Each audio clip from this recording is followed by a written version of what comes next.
एक बार की बात है। एक छोटा सा सुंदर और शांत गांव था जिसका नाम था पंढरपुर। यह गांव बहुत छोटा था, लेकिन वहां के लोग बड़े दिलवाले और एक दूसरे की मदद करने वाले थे। गांव के चारों तरफ हरियाली थी, खेत खलिहान थे और गांव के पास एक घना जंगल भी था। गांव में एक होशियार और जिज्ञासु लड़का रहता था जिसका नाम था बाला। बाला को नई नई चीजें सीखने का बहुत शौक था। एक दिन वह अपने दादाजी के साथ जंगल में घूमने गया। जंगल की सैर करते हुए बाला की नजर एक पुराने, बड़े और रंग बिरंगे किताब पर पड़ी जो एक पेड़ के नीचे पड़ी हुई थी। बाला ने वह किताब उठाई और दादाजी से पूछा। दादाजी, ये किताब कैसी है? इसमें क्या लिखा है? यह कोई साधारण किताब नहीं है। इसमें जंगल के गहरे रहस्यों के बारे में लिखा है।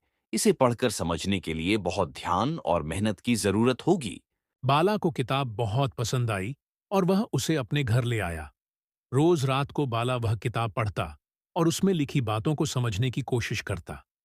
धीरे धीरे उसे किताब से पता चला कि जंगल का रक्षक वनराज नाम का एक शेर है जो जंगल का राजा है। लेकिन एक लालची आदमी जंगल पर कब्जा करना चाहता था। वह आदमी जंगल के पेड़ काट रहा था और जानवरों को मारकर जंगल को नुकसान पहुंचा रहा था। ये जानकर बाला को बहुत चिंता हुई। उसने सोचा कि उसे अपने गांव और जंगल को बचाने के लिए कुछ करना होगा।